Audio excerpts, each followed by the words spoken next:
మరిపాడు మండలం పొంగూరు గ్రామంలో వినాయక నిమజ్జనం సమయంలో గత రాత్రి ఉద్రిక్త వాతావరణం చోటు చేసుకుంది.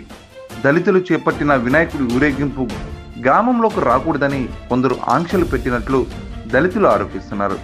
దీంతో గ్రామంలో ఊరేగింపుగా కాకుండా 10 మందితో వినాయకుడి నిమజ్జనానికి పోలీసులు బందోబస్తు తరలించారు. పోలీసు ఆంక్షలు పెట్టడంతో దళితులు ఆగ్రహం వ్యక్తం చేశారు. అనంతరం అక్కడ కొంత ఉద్రిక్త వాతావరణం చోటు చేసుకుంది.